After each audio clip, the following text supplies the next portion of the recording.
Don't you just love trying to time things, but then those things take time and you have a real life, and next thing you know, you're talking about a horror game for Christmas?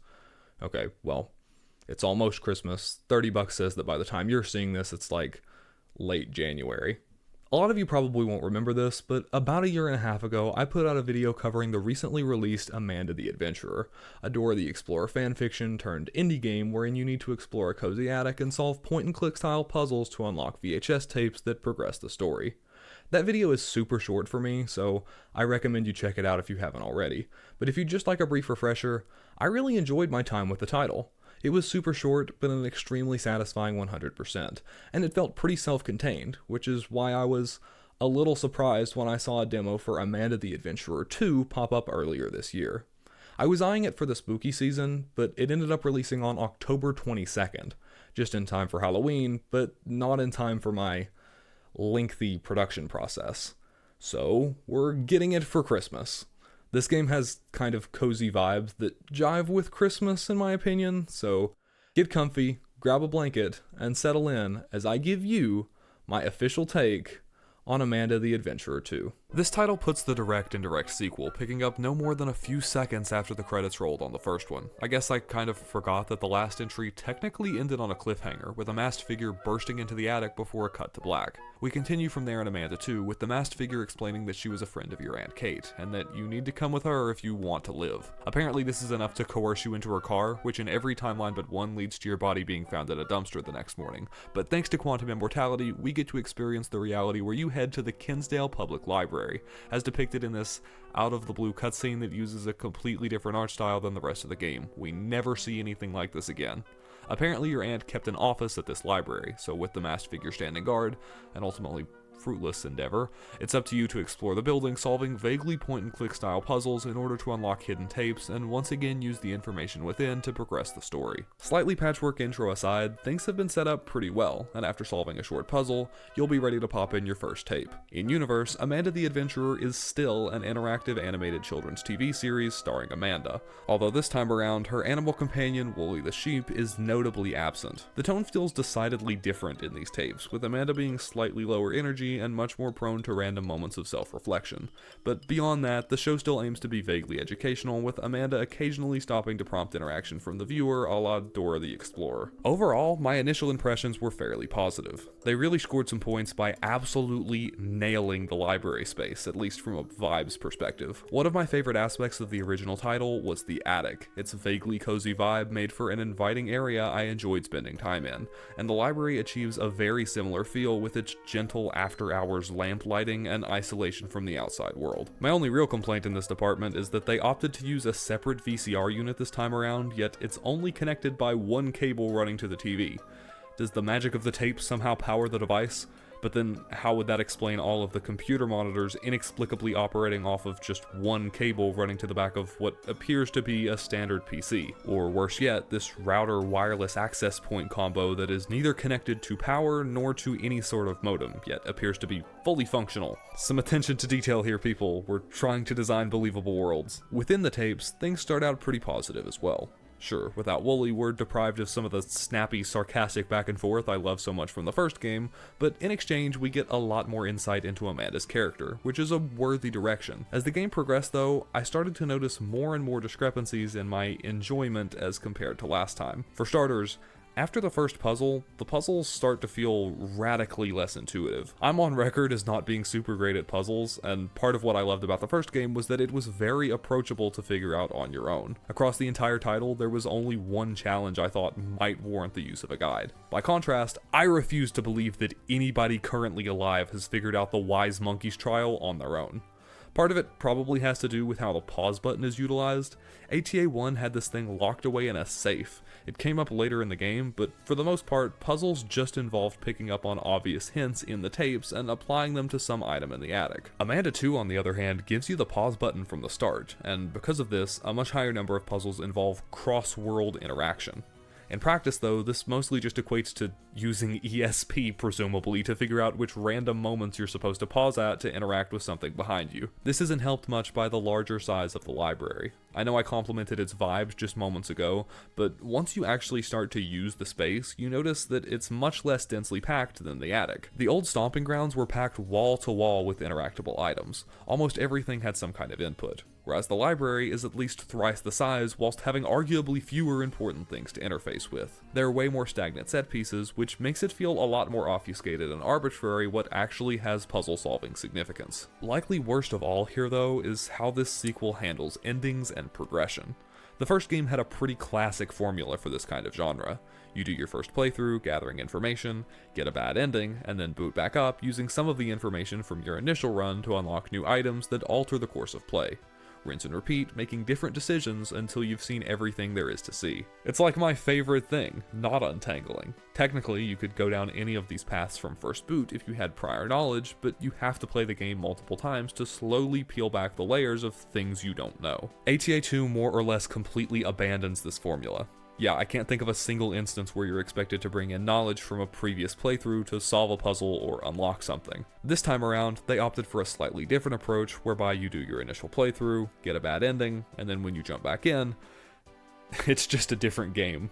Like, after you do your first run and get the bad ending, when you go to start a new save, instead of needing to remember some code to open a hidden compartment or having to unlock a different tape somehow, they just changed the way the game works so that a different puzzle spawns during the first video, and that sends you down the alternate path. So like, that entire first playthrough you did was basically pointless. You didn't accomplish or learn anything useful, you just had to do it so the developers would spawn in the train puzzle instead of the piggy bank puzzle. And like, there's no in-universe logic for this as far as I can tell, it just happens. That first run is just retconned, which is definitely a choice. In terms of endings, there are really only 3 that count for anything. Like I said, this game is pretty linear and railroaded as compared to the first. 2 of them, the bad and normal endings, you can obtain just through playing the game twice, the 2 paths I mentioned earlier. And then the third, the true ending, requires that you unlock all of the secret tapes before you finish your run. These secret tapes return from the first title, and they're once again quite a bit of fun to collect. They exist to deliver some juicy lore, and they're actually pretty interesting to watch. Admittedly, the puzzles you need to solve to obtain them are pretty complex, but ultimately collecting them all is fairly satisfying. What isn't very satisfying, though, is that so-called true ending. I guess minor spoiler alert if you care, but yeah, this game ends on a huge cliffhanger, with the masked figure revealing herself to be some random lady, her name's Joanne, before being jumped and summarily executed by a horrifying possum monster, this universe's version of Swiper. Our protagonist manages to escape, tape in hand, down some sort of hidden bunker hatch recessed behind a bookshelf, and we get a cut to black. Massive cliffhanger. This was a little frustrating. Obviously, there's nothing inherently wrong with cliffhangers, but this feels more than a little cynical. I'll talk about that more, though, after we cover the achievements. Much like its predecessor, ATA 2's achievement list is fairly short and concise, and that's perfectly fine. You'll get a lot of them just through playing the game, and most of the rest through the process of getting the true ending. But they do a good job of making sure you've seen everything, which is ultimately what achievements should be for. There are a couple of miscellaneous ones though, and they probably would have been a lot easier to unlock if this game wasn't kind of broken. Yeah, Amanda 2 just doesn't work sometimes. It kind of seems like nobody knows what's going on half the time, and my experience with the title was more than a little janky. It all started after I finished my first run. I went to bed and then got on the next evening to start my second playthrough. In order to unlock the first tape, you have to solve this book puzzle, with the goal being to find the code for this bike lock on the front desk. This being my second playthrough though, I already knew the code. That's how it's supposed to work. Only this time around, the lock didn't open. Cue a very frustrating troubleshooting session before I finally went to the forums in search of answers. And, turns out, the developers changed the combination while I was sleeping. Yeah, apparently too many people were having trouble with the first puzzle, so they decided to change it. Which is fine, but why did they need to change the actual code? Like, in both versions, you just get the numbers from the books, so their numeric values are irrelevant.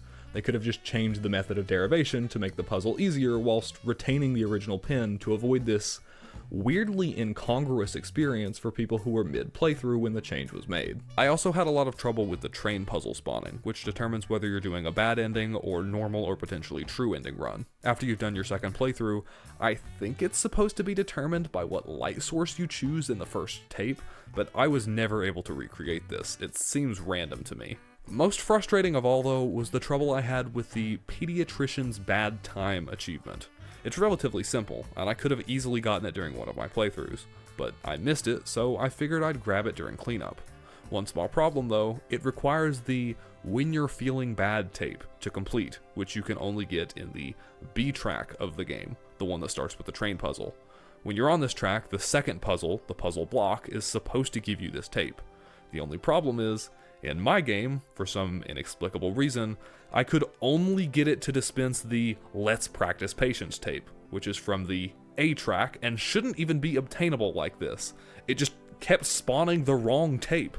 I tried everything to fix this, but in the end, the only thing that ended up working was going into the game files and manually deleting everything to do with save or player data before starting a completely new game, playing all the way through the A track, no fast forwards, just watching every second of every tape, then play all the way through the B track just to get this stupid tape to finally spawn. And yeah, turns out that second puzzle I said I had no issue with, the piggy bank puzzle, I just got really lucky the first time through. It is a royal pain. It took me like an hour and a half to do this. With all the tomfoolery involved in my playthrough, I spent almost 9 hours 100% completing this game, which is like 3 times longer than the original, despite them having very comparable amounts to do. So where does that leave us? Well, considering all I've said so far, I unfortunately feel kind of pressed to conclude that Amanda the Adventurer 2 is a little bit of a cash grab, with that cliffhanger ending kind of being the nail in the coffin. This game fails to justify itself. The original title was great, and while I would have loved to see more of the characters and gameplay, it was also fairly self-contained. It certainly didn't demand a sequel. That doesn't mean there shouldn't be one, if the developers had some grand artistic vision, or they just thought they could make another fun game, but Amanda the Adventurer 2 seems to be much more single-mindedly focused on setting them up to keep churning these things out at $10 a pop. They want to be an indie horror chapter game, like Bendy and the Ink Machine, Poppy's Playtime, or Garten of Bonbon. And there's nothing inherently wrong with that, I guess, but Amanda the Adventurer wasn't advertised as a chapter game, so if they're going to turn it into one, the least they could do is still have it stand on its own as a solid product, not something that somehow takes way longer to develop than the original, but contains half the polish and content. Ultimately, I didn't hate Amanda the Adventurer 2, and I don't want this video to come off as a hit piece. I still really enjoy a lot about this franchise, I guess, and I want to see it succeed. It's still clearly capable of producing enjoyable humor and character moments, and I mean, to be fair, the cliffhanger did kind of work. I want to know what's in that bunker. So give Amanda the Adventurer 2 a try if you enjoyed the first game and you have the money to spare. It's not awful, I just think we can expect a little better. But I'm still glad to have it on my list of 100% completed games. And I'm glad you stuck around to the end, despite the fact that I have clearly forgotten how to be concise. Hey, maybe you're into that though. Obviously, you liked something you saw, so if that's the case, why not consider dropping a like to show your appreciation? I'm kidding, of course. I've never done anything worth appreciating. If you liked the video though, and want to see more like it, why not get subscribed? We are within sniffing distance of 1,000 subscribers, and you can get in on the ground floor. You'd like that, wouldn't you? Ring the bell while you're at it, and hey, if you have any burning thoughts that you'd like to share, that's what the comment section's for. So, what do you think about indie horror chapter games? I'd love to hear from you.